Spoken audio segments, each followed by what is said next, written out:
ఆంధ్రప్రదేశ్ రాష్ట్ర ప్రభుత్వ యంత్రాంగంలో అత్యున్నత స్థాయి బాధ్యతలు నిర్వహిస్తున్న అధికారులకు సంబంధించి రాష్ట్ర ప్రభుత్వం ఇప్పుడు ఒక అత్యంత కీలకమైన మరియు సంచలన సందేశాన్ని జారీ చేయడం అయితే జరిగిందండి.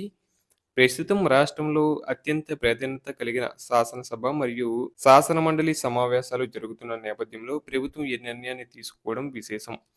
ఈ సమావేశాలు ముగిసే వరకు ఉన్నత అధికారులు ఎవరు కూడా సెలవుల్లో ఉండకూడదని, అందరూ తప్పనిసరిగా అందుబాటులో ఉండాలని ప్రభుత్వం ఇలా స్పష్టంగా తెలియజేయడం జరిగింది.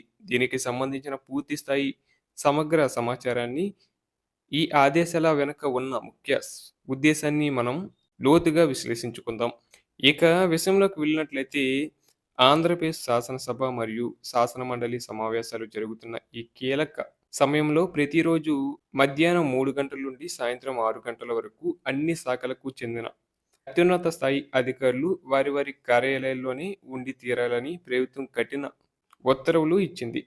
ప్రభుత్వ ప్రధాన కార్యదర్శి సిఎస్ ఈ మేరకు స్పష్టమైన ఆదేశాలను జారీ చేశారు. సాధారణంగా అసెంబ్లీ సమావేశాలు జరుగుతున్నప్పుడు ప్రజా ప్రతినిధులైన ఎమ్మెల్యేలు మరియు ఎమ్మెల్సీలు ప్రజల పక్షాన నిలబడి అనేక సమస్యలను సభలో లేవనెత్తుతుంటారు. ఆయా సమస్యలకు సంబంధించి తక్షణ పరిష్కారాలు కోరడానికి లేదా వివరణలు తీసుకోవడానికి వారు సంబంధిత శాఖల అధికారులను కలవాల్సి ఉంటుంది. అయితే చాలా సందర్భాల్లో ఎమ్మెల్యేలు అధికారుల వద్దకు వెళ్ళినప్పుడు వారు అందుబాటులో లేకపోవడం వల్ల ప్రజా సమస్యల పరిష్కారం జాప్యం జరుగుతుందని ప్రభుత్వం దృష్టికి వచ్చింది. ఈ ఇబ్బందులను గమనించిన సిఎస్ గారు ప్రజా ప్రతినిధులు మరియు అధికారుల మధ్య సమన్వయం పెంచడానికి ఈ సమయపాలన నిబంధనలను తీసుకువచ్చారు. ఈ ఆదేశాల ప్రకారం రాష్ట్రంలోని అన్ని శాఖలకు చెందిన ప్రత్యేక ప్రధాన కార్యదర్శులు, ముఖ్య కార్యదర్శులు మరియు ఎక్స్ అఫీసియా కార్యదర్శులు అందరూ కూడా మధ్యాహ్నం వేళలో తమ సొంత ఛాంబర్లలోనే ఉండి ప్రజా ప్రతినిధులకు అందుబాటులో ఉండాలి. ఎమ్మెల్యేలు లేదా ఎమ్మెల్సీలు ప్రజా సమస్యలపై చర్చించేందుకు వచ్చినప్పుడు అధికారులు లభ్యత లేకపోవడం వల్ల తలెత్తే ఇబ్బందులను ఈ నిర్ణయం ద్వారా పూర్తిగా అరికట్టవచ్చని ప్రభుత్వం భావిస్తుంది. కేవలం ఒకరిద్దరు అధికారులు మాత్రమే కాదు, యంత్రాంగంలోని పై స్థాయి నుండి కింద స్థాయి వరకు అందరూ ఈ నిబంధనలను పాటించి తీరాలి. ప్రస్తుత అసెంబ్లీ సమావేశాలు ముగిసే వరకు ఈ ఆదేశాలు నిరంతరాయంగా అమల్లో ఉంటాయి.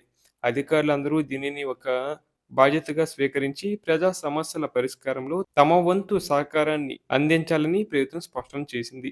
ఈ విధంగా ఉన్నత ఉద్యోగులకు సంబంధించి ప్రభుత్వం జారీ చేసిన ఉత్తర్వులు పాలనా వ్యవస్థలో ఒక కీలక మార్పుగా మనం భావించవచ్చు. అధికారులు కార్యాలయాల్లో ఉంటేనే ఫైళ్ల కదలిక వేగంగా ఉంటుంది మరియు శాసనసభలు అడిగే ప్రశ్నలకు సరైన సమాధానాలు సిద్ధం చేయడానికి వీలవుతుంది. ప్రభుత్వం తీసుకున్న ఈ చర్య వల్ల సామాన్య ప్రజల సమస్యలు కూడా త్వరగా పరిష్కారం అవుతాయి. ఎందుకంటే ఎమ్మెల్యేలు నేరుగా అధికారులను కలిసి సమస్య తీవ్రతను వివరించగలరు. మొత్తానికి ఏపీలో పాలనను మరింత పారదర్శకంగా మరియు బాధ్యతాయుతంగా మార్చడానికి సిఎస్ గారు జారీ చేసిన ఈ ఆదేశాలు ఎంతో ఉపయోగపడతాయి.